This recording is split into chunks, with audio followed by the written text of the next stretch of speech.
How's it going, everyone? Welcome back to another video. I did try to go live at 1 AM last night, but apparently there was loads of problems with PC Game Pass, and honestly I didn't have my Xbox hooked up to my capture card, and that was going to be a hassle.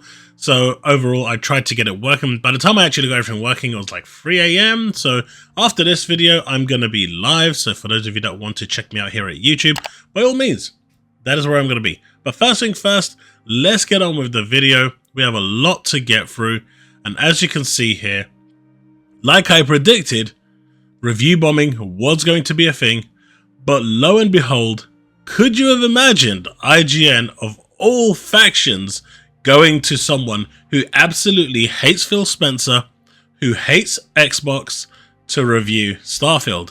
Don't take my word for it though, because clearly here, it's all him. And what we're about to see is pretty disturbing, because when your own company franchise calls you out, you gotta know that there's a problem there, right?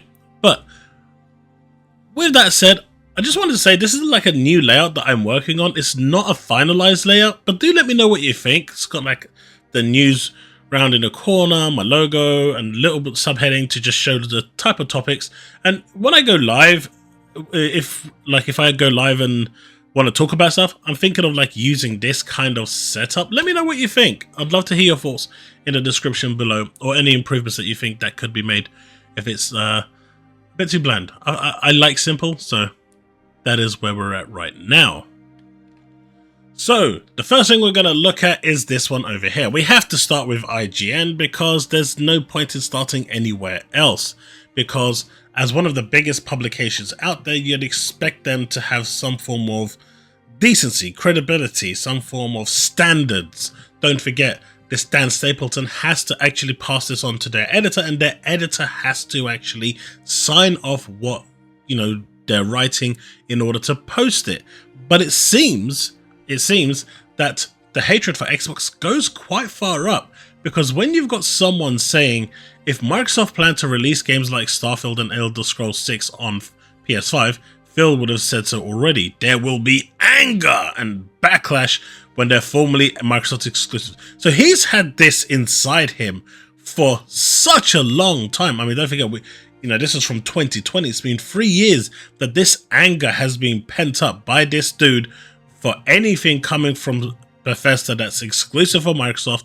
And he's finally got, so I think he's avoiding that negativity until Xbox Series X launches, when Phil Spencer wasn't saying anything until the launch. But you could see here how much this dude was absolutely angry and annoyed and frustrated with Phil Spencer, to the point where there will be anger and backlash. And there was in his review score, because some of the stuff he came out with was, I think this dude turned around and said that the launch No Man's Sky is a better experience than Starfield. How IGN could sign that off is disgraceful. But to reiterate my point more, right?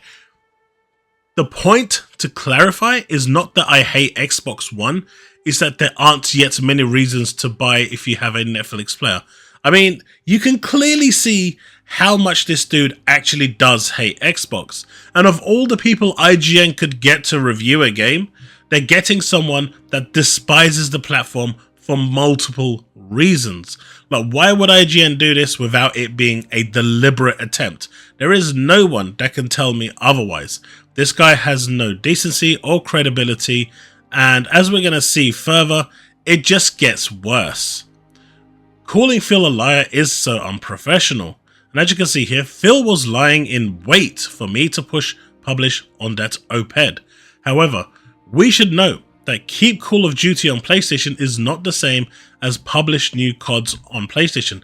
My dude went on declaration to say future Call of Duties, on stand under oath, that they will be on there. But according to him, that is not enough. This could be a reference to Warzone supporting, even now he's basically, this was 2022, so it was before the trial, but you can see here, had good calls this week with leaders at Sony. I confirmed our intent to honor all existing agreements upon acquisition of Activision Blizzard and our desire to keep Call of Duty on PlayStation. But even then, this guy was on a mission just to completely derail things. Ooh, so when Phil Spencer said Xbox was reevaluating its relationship with Activision Blizzard, he meant, and you can see here, all he's trying to do is stir the pot. There's nothing here that shows any love for Xbox, any like okayness towards Xbox. He just has a massive stick up his ass where the moment he sees Xbox, he's like, oh, it's ridiculous. But this is where it gets, for me, the absolute best, right? He reviewed a PlayStation exclusive 10 out of 10. Deathloop. I don't care what anyone says, that game is not a 10 out of 10 game. I'm sorry, Bethesda, it's a good game, but it is not a 10 out of 10 game. Not by a long shot. And then he reveals, and he calls it a masterpiece, by the way. This is the same guy. He calls it a masterpiece, but then calls Starfield 7 a good. I mean, it's all there for everyone to see. They're not fooling anyone. The review bombing is real, and for such a big publication like IGN, and it's also been confirmed now that when IGN actually had their review, they went around telling other publications that they are going to give it a 7. You know, if that isn't manipulative in itself, you tell me what is.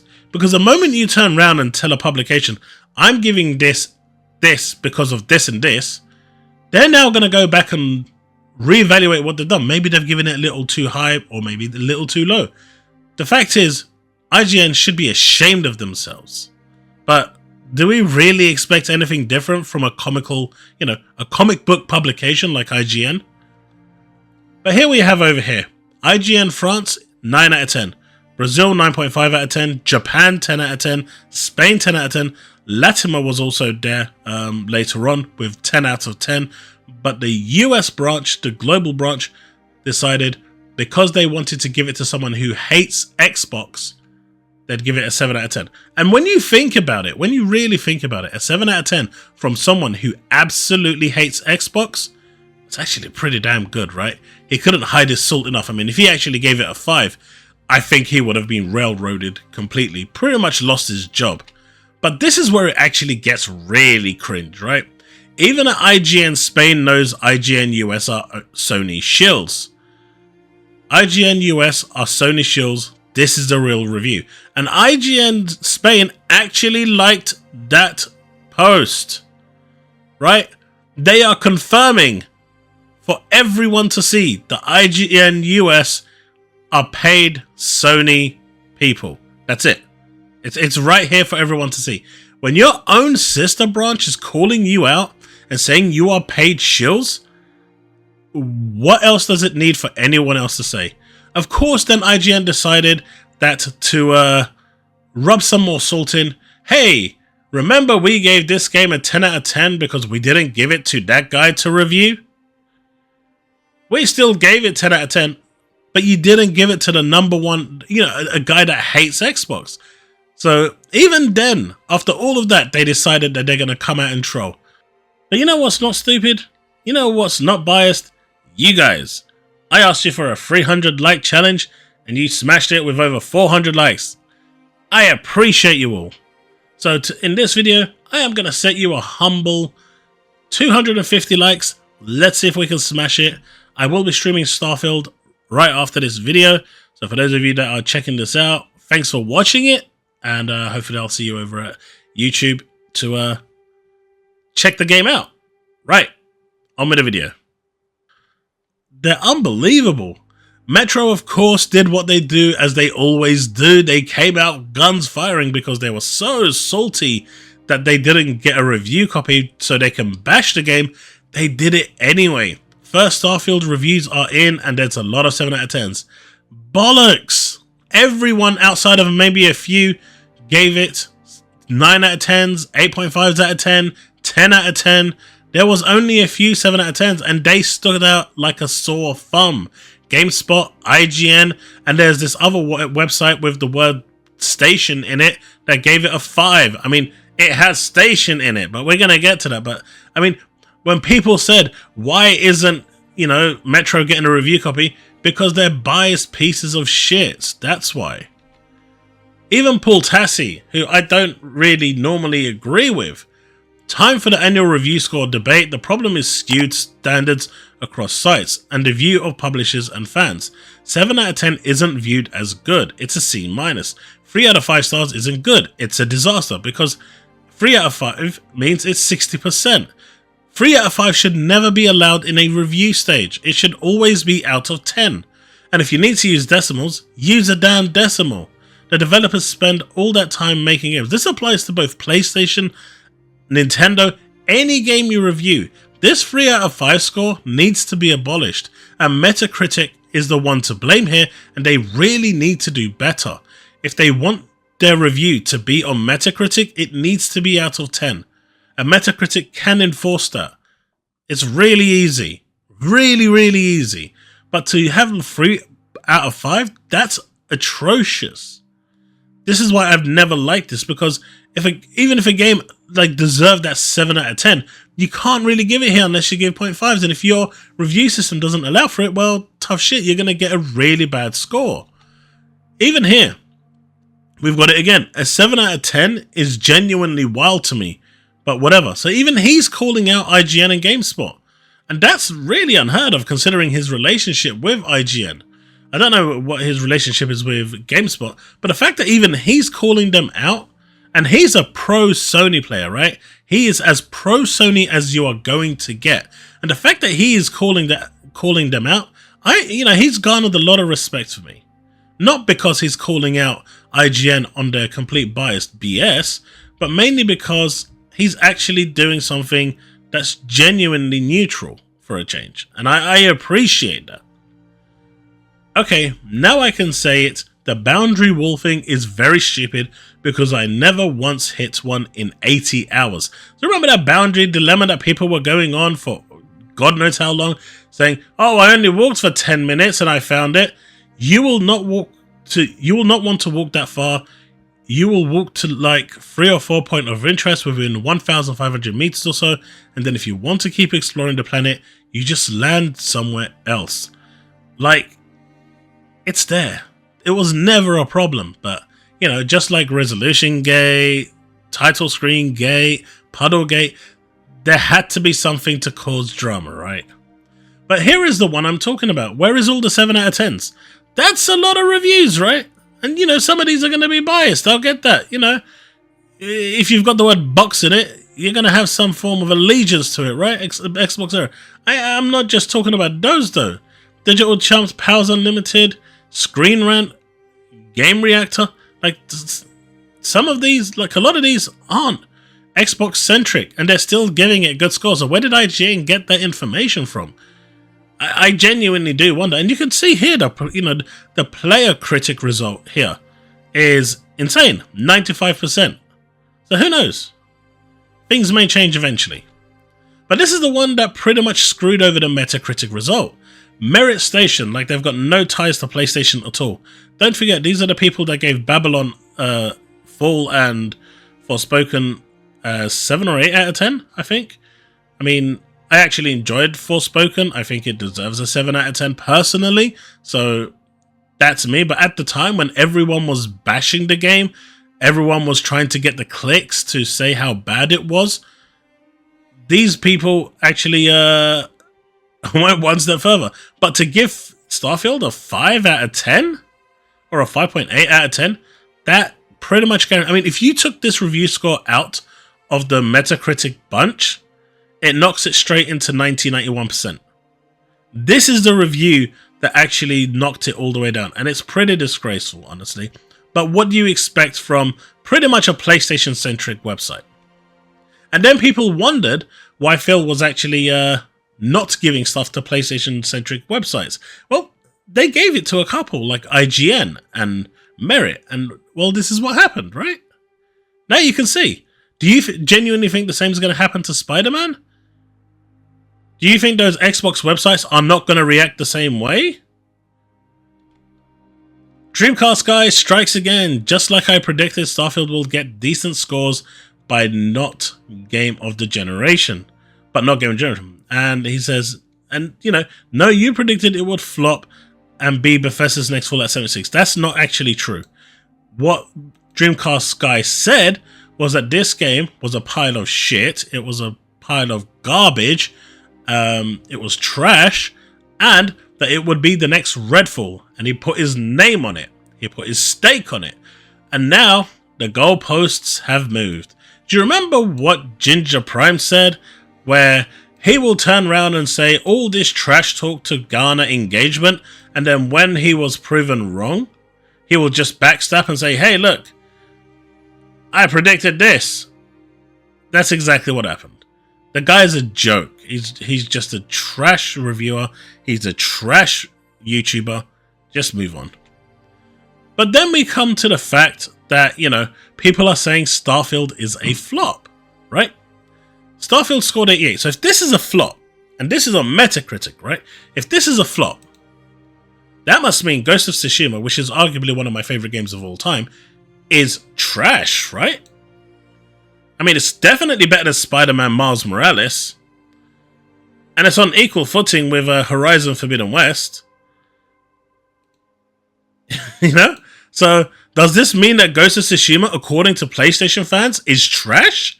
Does this mean that Miles Morales is trash?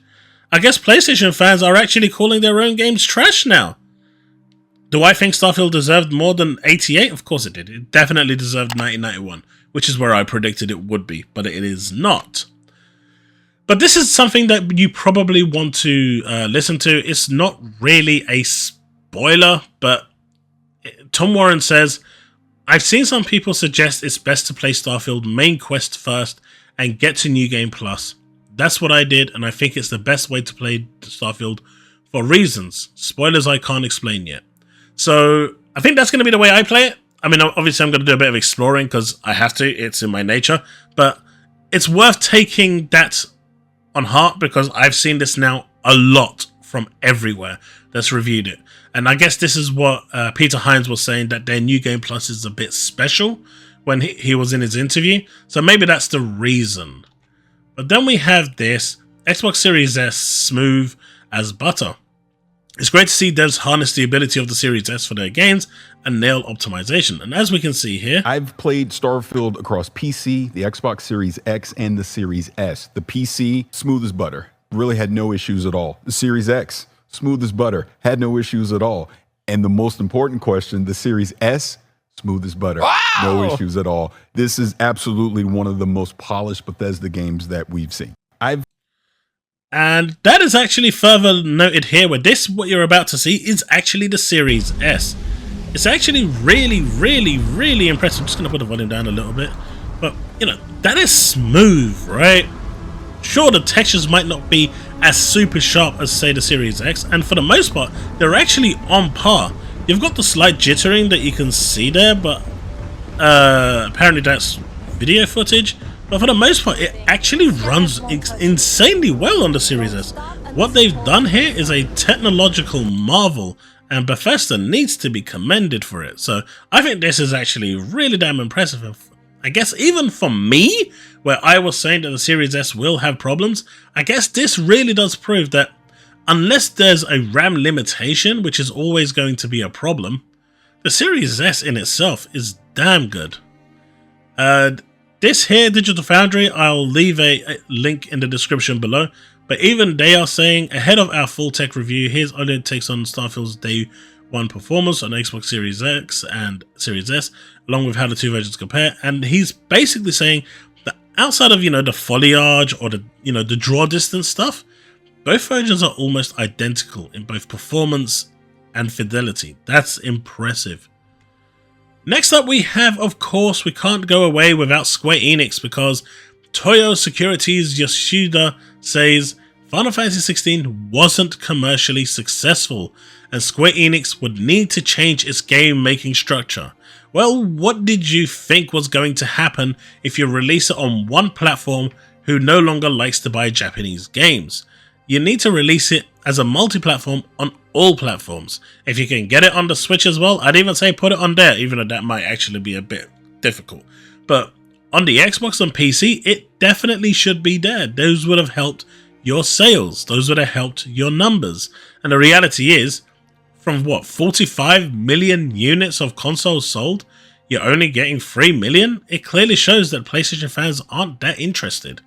And, well, you kind of reap what you sow. Hopefully the next Final Fantasy will no longer be exclusive to PlayStation and will be on all formats. And then players actually have a choice of where they want to play it, be it PC, PlayStation, or Xbox.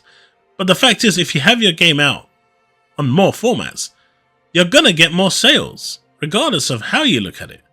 And the fact that, you know, that there was so much difficulties with people getting a hold of Series X's and PlayStation 5s for so long, and then you still, you know, want to rely on that horse and make it exclusive, and then you see that, you know, their fans are no longer interested in the world of Final Fantasy.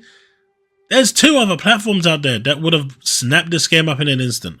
So hopefully this is a eye-opener for Square Enix, and that relationship with Sony after the disastrous failure of Final Fantasy 16 on PlayStation 5 will actually go a long way now to show them that what they are actually doing is not the right thing, and making their games multi-platform is the right thing.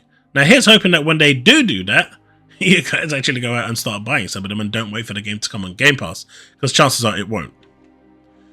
Finally, I wanted to end with this one over here. Now, for all of you that know, Florian is someone I look to when it comes to Activision Blizzard news, but I've been following it with myself as well. But I like his summaries, and he's been doing a really good job. But for those of you that aren't clued up with the whole NeoGaf thing, they actually banned him from the website by saying he was posting messages under a different alias.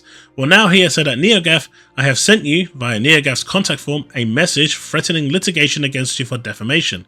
The fact that he's doing this means that, I mean, he's not really going to do it if he's faking, right? I have also asked 2 Twitter users pointing to that NeoGaf lie, Icon Era and Pearl Rulers.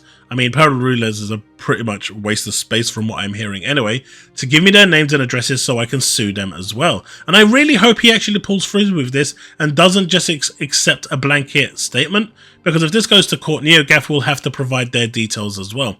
Screenshot of LinkedIn Premium message to NeoGaf CEO, I'm giving them every chance to resolve this matter constructively, but at some point I'll sue. Also sent this via Twitter, dear NeoGaf team, this is a threat of legal action against you, but I hope we can resolve this matter constructively. People continue to make false claim that I owned a NeoGaf account named Solo King Robert and used it to share my views on the regulatory approval process for the Microsoft Activision Blizzard merger. The truth is, however, that I never had a NeoGaf account, never posted there, never caused anyone to do so. I am so ready to testify, so under oath. It's also made no sense to have a large, and it just stops there. And I think I think he should do this because he got a lot of backlash from this, and you know, I think it's about time that these people actually are sued for it and actually have some, you know, real world circumstances for the defamation that they caused, because this isn't the first time NeoGaf has done this, and it's not going to be the last. So maybe if they get hit with like a few million damages in compensation that will, you know, make them rethink their life choices, then the next person that tries to do something with and say something without any proof, well, maybe they'll think twice. But if they are saying that Starfield is a flop at 88 when it should have got 91 if it wasn't for that 5 out of 10 from that PlayStation centric website, then I have to say all of these are a flop too. And how does that make Sony fans feel? I mean, they're stupid. And then they're stupid. But I'll let you be the judge on what's more stupid. Right, thanks so much for watching, and I'll see you in the next one. Remain legend.